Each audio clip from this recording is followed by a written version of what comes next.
Hello, this is Photography Gamer. Welcome back to the channel. Today I'm reviewing The Surge for the PS4. The game is also available for the Xbox One and Microsoft Windows. The Surge is a sci-fi action role-playing game developed by Deck 13 Interactive. The game is set in a dystopian future where humans have exhausted the planet's resources. You play as Warren, a man in a wheelchair who arrives at the Creo offices for his first day of work, unaware of the horrors that lay in wait. After Warren arrives at the Creo offices, you can choose between a rhino or technician's rig. Basically, the installation goes wrong and you wake up in a scrapyard with a rig that allows you to walk again. You then have to fight for survival against malfunctioning and hostile enemies and challenging bosses as you try to uncover what the hell is going on. So, what is the game like to play? Well, it's a combat-heavy exploration game where you have to balance risk and reward in order to progress. Every enemy you kill grants you tech scrap. Scrap can be used at medbays to level up your core. The higher your core, the more advanced core elements you can wear, such as weapons and rig parts. The combat controls are pretty simple to learn. You can use horizontal and vertical attacks and string together combos or powered up strikes. You can block, dodge and have to balance all your actions via the stamina gauge, which depletes with each action.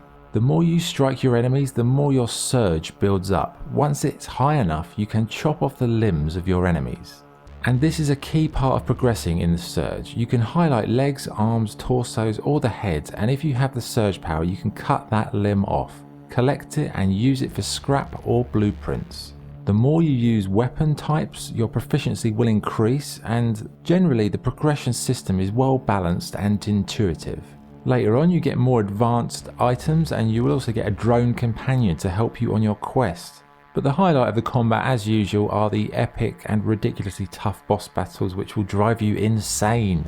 So it's very much in the mold of a Dark Souls. Instead of collecting souls, you have to collect tech scrap. One difference here is the rig, which basically acts as your body armor pieces. The more core power increases, the more augmented abilities you can install, from injectable health kits, the ability to see enemy health bars and power surge boosting effects.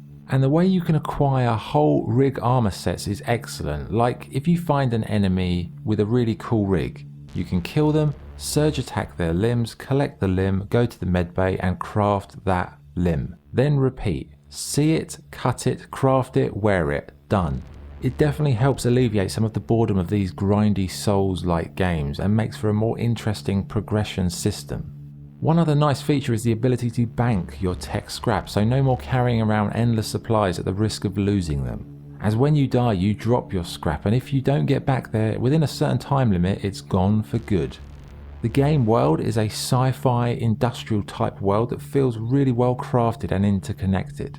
Each area is locked off at the start but can be opened up by beating bosses or unlocking certain conditions. Like Dark Souls, there is no conventional map apart from small reference points throughout the facility. So overall it's very much a typical Dark Souls-like experience, but instead set in a futuristic world with some very cool progression elements. Graphically the environments look good and give off that sense of an industrial wasteland. The enemies and character models look solid, although some of the character movements are a bit stiff. The sound is very good throughout, from the solid voice acting to the interesting audio tapes that you'll find on your travels, which really adds some colour and backstory to the game. The medbay has a very cool song playing every time you visit, and the AI that greets Warren in the facility reminded me of Sigourney Weaver, which may have been intentional, like a nod to the sci-fi genre. I don't think it was Sigourney Weaver though. Okay, what's good and what's bad? What's good? The story and game world are well imagined. The progression system is well thought out and adds interest to the grind.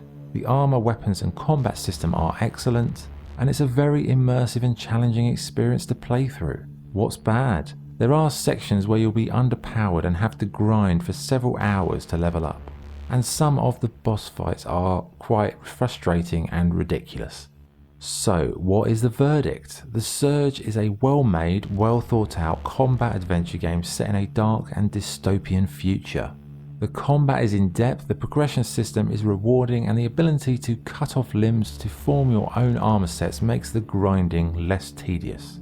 The game actually has an okay story and the game world makes sense, and the progression, albeit challenging, seemed fair. It's obviously been heavily influenced by Dark Souls, but it also lends from other franchises like the Dead Space franchise in terms of its dark sci-fi horror theme. But it's not as good as Dark Souls Remastered, although I did actually enjoy playing the Surge more, mainly due to the game having a better narrative, holding it together, and a less harsh difficulty.